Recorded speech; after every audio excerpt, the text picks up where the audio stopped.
बिना तरैया के चांद ना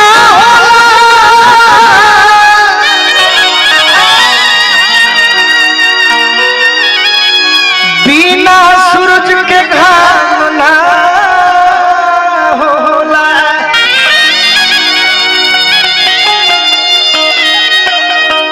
बिना तरैया के चांद ना होला, बिना सूरज के भी घाम ना होला। हे मुस्कान जी, प्रेमी भले ही पुरान हो जाले बाकी प्रेम को बहुत पुरान ना होला। एगो गीत हम गौले रहने कौन गीत? तार का नाम है जी काजल विकास। अरे काजल नाम विकास ना नाम तार का नाम जुगनू। प्रियंका जी राव नाम लाइट कुमारी। चलो बहुत अच्छा नाम। उनकर बात पर ध्यान ना देवे तो होई वहां सारे खाती कहते बड़े ए ब्यास। हां हां बॉर्डर पे कोई रही करके हुनी छिलाइल देखो ना देखो एगो लड़का एगो लड़की से प्रेम कइले रहन धर्मेंद्र भैया। भैया कौना दिन के? बहुत दिन हो गई। हां पिछला जन्म में हमार प्यार मुस्कान जी से रहे। पिछला जन्म में? हां हां ये साल कोई शैली है? ये साल बियाह दूसरा जगह हो गई। फिर वही बातें कि प्यार हमारा से शादी के हुआ उससे। प्यार हमारा से शादी के हुआ उससे।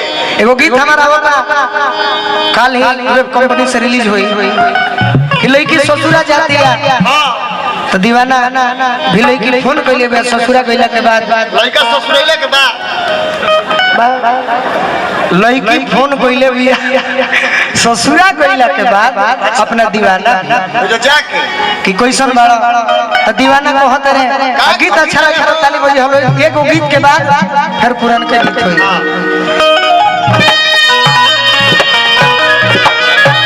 लड़का कहत रहा कि जाई के ससुरवा जना हो भुलाई गइलू आ कवन धन बोलो भाई गइलू। गीत के मने इहन होला कि माता बहनों भी ध्यान से सुने, हमारे भाइयों लोग सुने, हमारे बूढ़ दादो लोग सुने।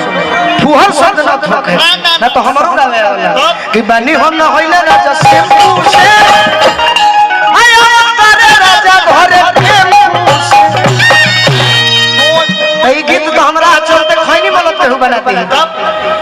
एक जाने के टेम्पू से आवता रे एगो मेहरारू कहते कि अरे टेम्पू में तो तेल न लगता ऐसे निमन गावो कि बनी परेशान हम तो आरा से आवता रे राजा घरे पारा।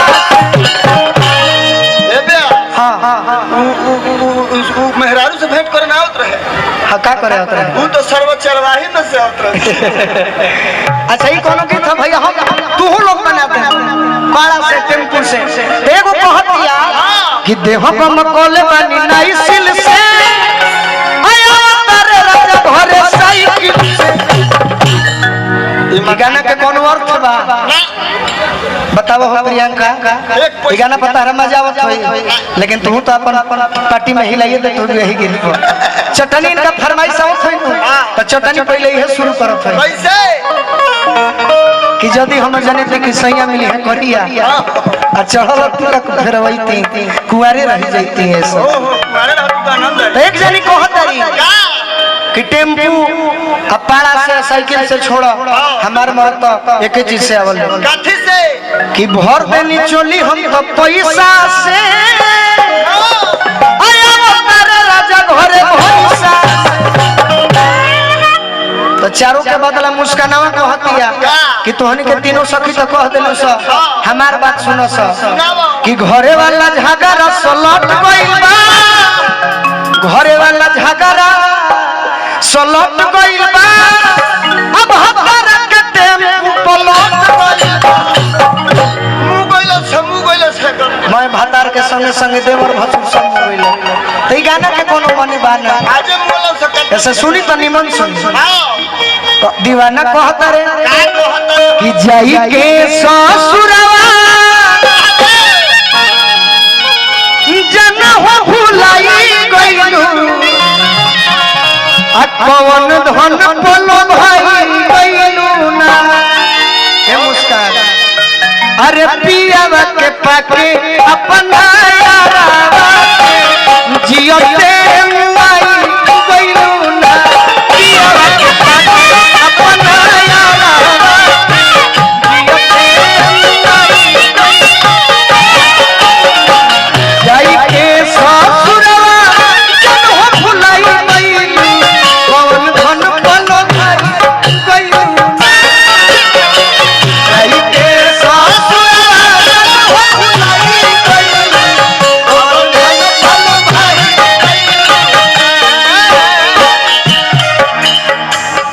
कि पियावा के पाके अपना यारावा जियते मुआई गइलू ना पियावा के पाके अपना यारावा जियते मुआई अरे पियावा के पाके अपना यारावा जियते मुआई गइलू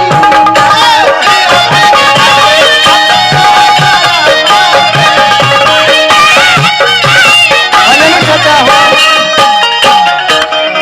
गीत अच्छा लागल है कि नहीं पूरा आई तब सुनी हम लोग अब बाकी ससुरा लेके जाती है इनकर का नाम है काजल जी 2 मिनट बैठा ना तो बैठा तारा नाचे के मन बना हमारा गाना पर बुझाता है हमारा असम तबियत टीचर से खराब चलता बैठा काल झूर भूखे के होई बैठ जा बैठा तारा के बोला ले हम